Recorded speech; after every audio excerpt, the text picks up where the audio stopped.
बंधा हुआ नहीं, वो तो एक शुद्ध चेतना स्वरूप है। माँ ब्रह्मचारिणी की श्वेत वस्त्र की तरह। न सिर्फ उसे ये पता चलता है कि वो खुद ब्रह्म है, ये भी पता चलता है तत्त्वमसि, तुम भी वही हो। पूरा ब्रह्मांड उसी ब्रह्म तत्व से भरा है।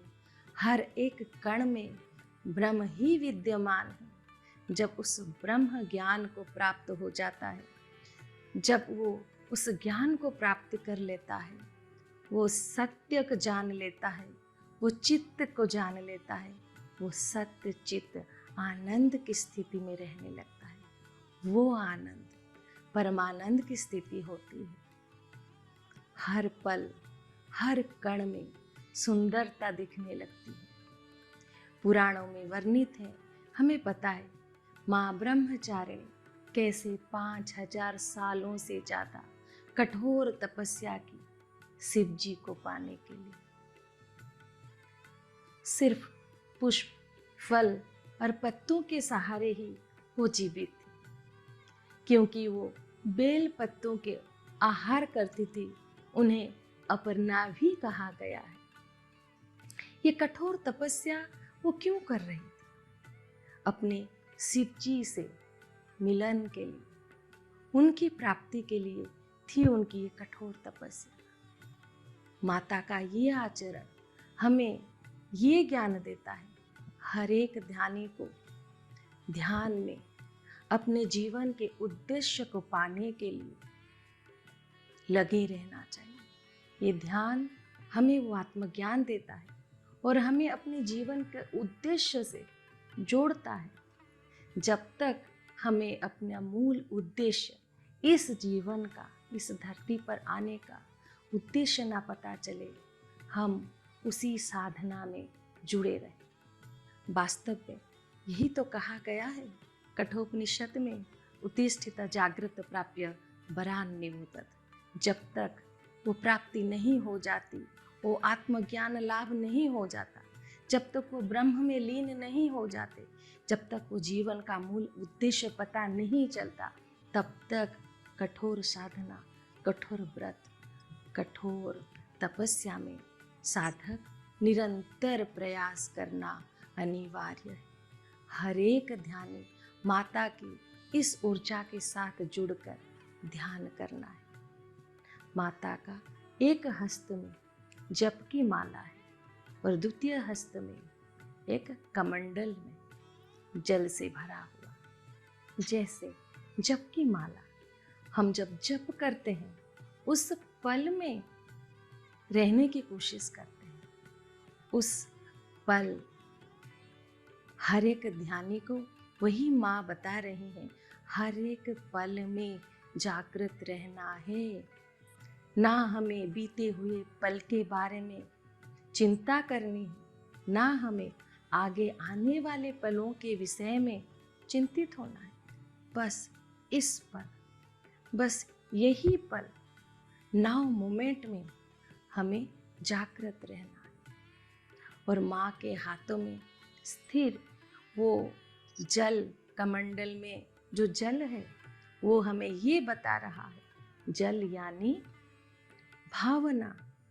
ये मन ही तो है जो हमको दौड़ाता है, भगाता रहता है इधर उधर। जल की तुलना मन से किया गया है, हमारे मन में स्थित भावनाओं से किया गया है। जैसे हमें पता है हमारे शरीर के अंदर 70% जल है। ये जल हमारे शरीर में निरंतर गतिमान है। वैसे ही हमारे शरीर में हमारे भावनाएं हर दम हर पल गतिशील हैं। हमें दौड़ाते रहते हैं, डराते रहते हैं, भगाते रहते हैं, इधर से उधर, उधर से इधर।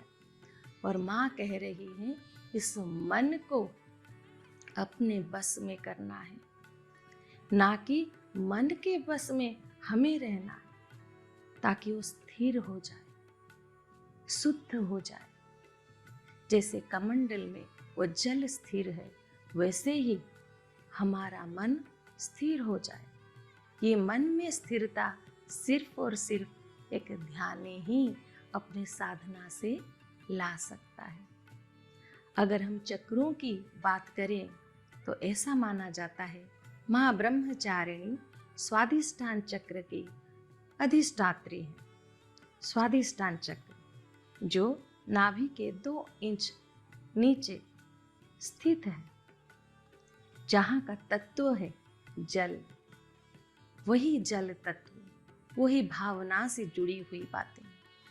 जो भी ध्यान माता के ऊर्जा से जुड़कर ध्यान करे, उसका स्वाधिष्ठान चक्र से संबंधित सारी परेशानियां से वो मुक्त हो सकते हैं। जो भी जनेंद्रिय या किडनी और दूसरे अंग हैं जो स्वाधिष्ठान चक्र से संबंधित है, वो सब सुस्थता लाभ करेंगे। और वही स्वाधिष्ठान चक्र हमें पता है वो सृजनात्मकता से जुड़ी हुई, क्रिएटिविटी से जुड़ी हुई। तो जो भी अगर कुछ नया क्रिएट करना चाहे, सृजन करना चाहे, वो जरूर माता के ऊर्जा से जुड़कर ध्यान करे। देखिए, इस सृष्टि की भी सृजना वही जल से ही तो हुआ था। और हम जो कुछ भी हमारे लिए सृष्टि करते हैं अपने जीवन काल में, वो मन से ही तो शुरू होती है। तो इसीलिए स्वाधिष्ठान चक्र यानी creativity, it is the source of creativity. तो कुछ भी अगर क्रिएट करना चाहें हम, अपने स्वाधिष्ठान चक्र को बैलेंस करते हुए माता की ऊर्जा से जुड़कर मैनिफेस्ट कर सकते हैं। तो चलिए मित्रों, हम अभी ध्यान करेंगे माता की ऊर्जा को समझकर, उनके तत्व को अपने अंदर समाहित कर कर एक सहजता के साथ शांति भाव से ध्यान करें। सबसे पहले एक सुखद आरामदायक स्थिति में बैठ जाएं। आंखों को कोमलता से बंद कर लें। जो बाह्य दुनिया है उसे और देखने की कोई आवश्यकता नहीं, कोई भाग दौड़ नहीं। जो भी चश्मे पहने हुए हैं, अपना अपना चश्मा निकाल लें, उंगलियों को आपस में फंसा लें, पैरों को क्रॉस कर लें। नीचे बैठ सकते हैं या फिर कुर्सी या सोफे में भी बैठ सकते हैं। सुखासन में स्थिरता के साथ बैठ जाए। मां ब्रह्मचारिणी ऊर्जा के साथ जुड़कर अपने आप से परिचित होने के शांत होते जाइए, स्थिर होते जाइए।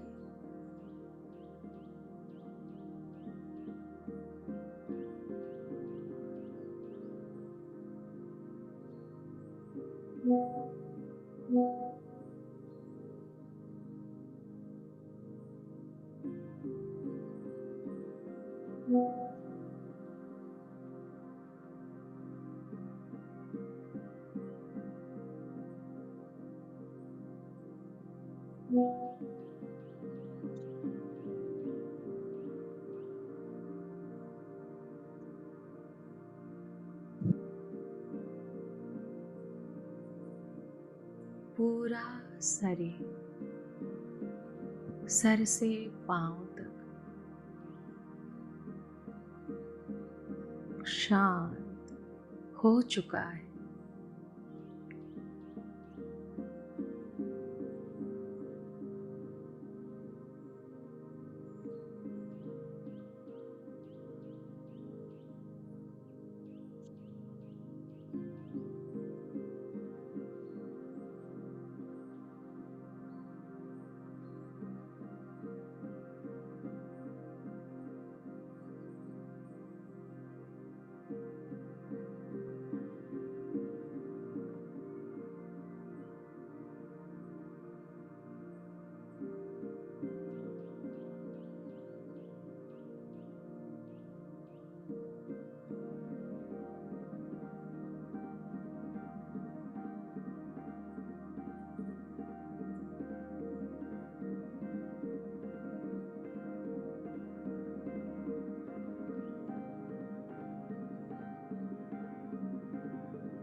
शरीर के अंदर जो जल का प्रवाह हो रहा है वो स्थिर हो चुका है। मन में उठ रहे हर भावनाएं शांत हो चुके हैं।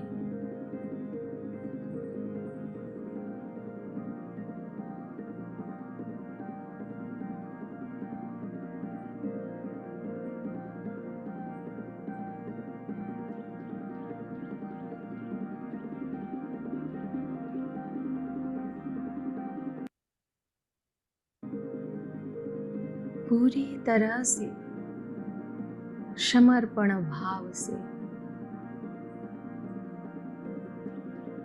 अपने ही साथ जुड़ने के लिए उस ब्रह्म से परिचय पाने के लिए धीरे धीरे गहरे ध्यान में प्रवेश करेंगे। हर एक आती जाती सांसों के साथ जुड़कर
हर एक अंदर जाती हुई सांस और बाहर आती हुई सांसों को महसूस करें।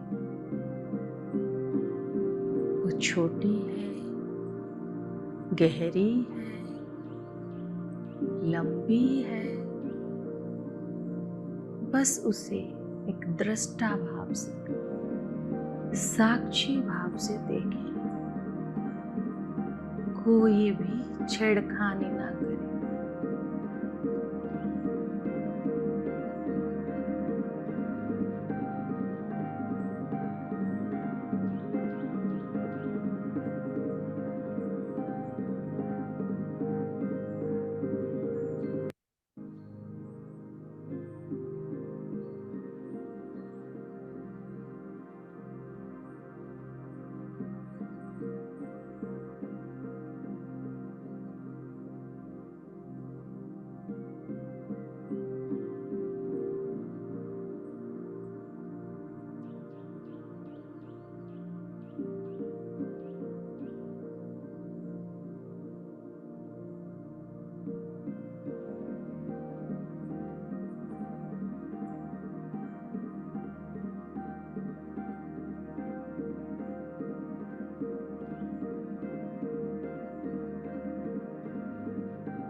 शांत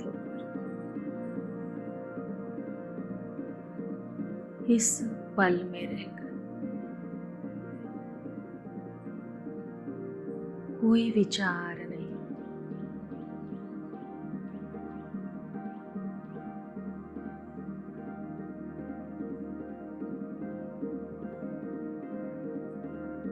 वो सब भावना जो आपको डराती हैं, आपको भगाती हैं,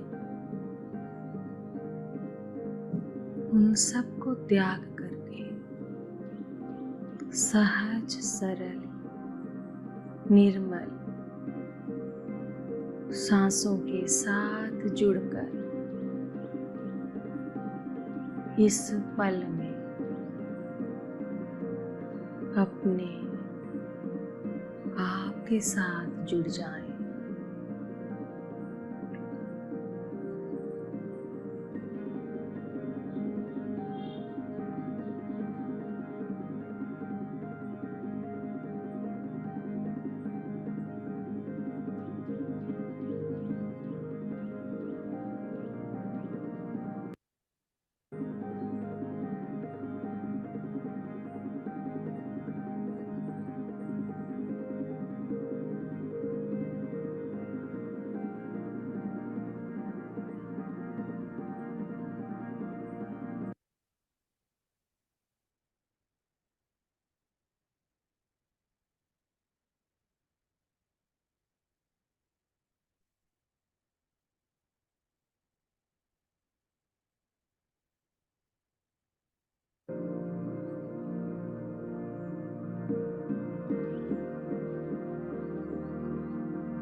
सिर्फ और सिर्फ अपने सांसों पर ही ध्यान दें।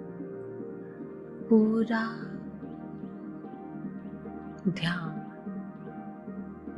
अपने आती जाती सांसों पर।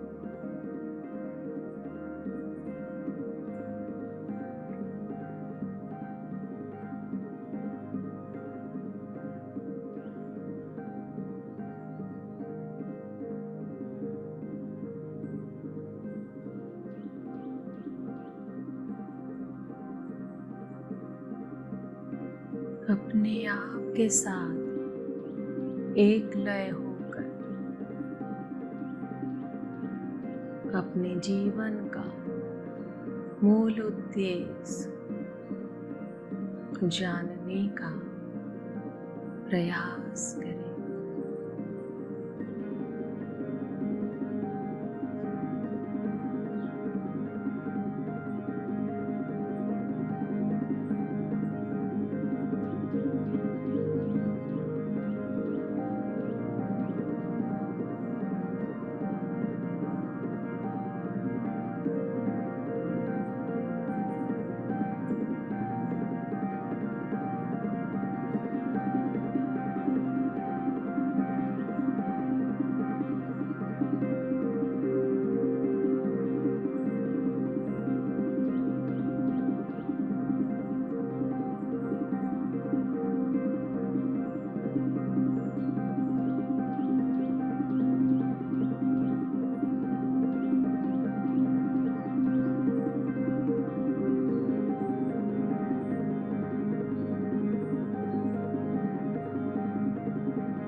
शुद्ध चेतना हमें अपना सब कुछ सिर्फ और सिर्फ हमारे कारण ही हो रहा है, ये ज्ञान दे रहा है।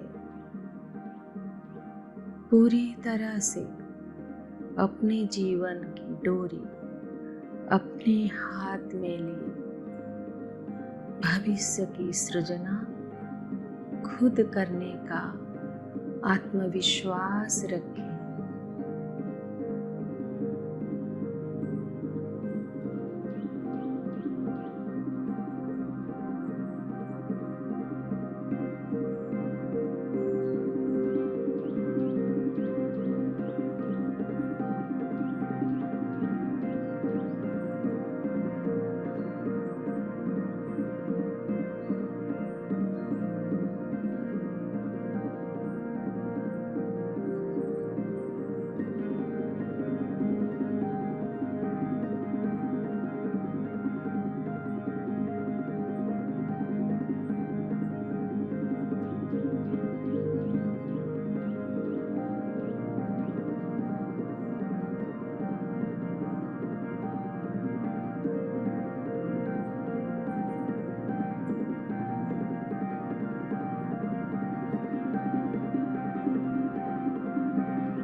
महसूस करें उस आनंद को जो हमारे अंदर, हमारे हर एक कोष में समाहित हो गई है।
इस आनंद की ऊर्जा के साथ जब भी आप तैयार हो, धीरे धीरे ध्यान की स्थिति से बाहर आ सकते हैं। खुद को समय दें, अपना शरीर और अपने आप को महसूस करते हुए धीरे धीरे वापस आए। आखिरी 10 सेकेंड, 10, 9, 8, 7, 6, 5, 4, 3, 2, 1, 0। कृतज्ञता के साथ दोनों हथेलियों को आंखों के ऊपर रखें और मुस्कुराहट के साथ, दिव्यानंद के साथ आंखों को हथेलियों के बीच खोलें।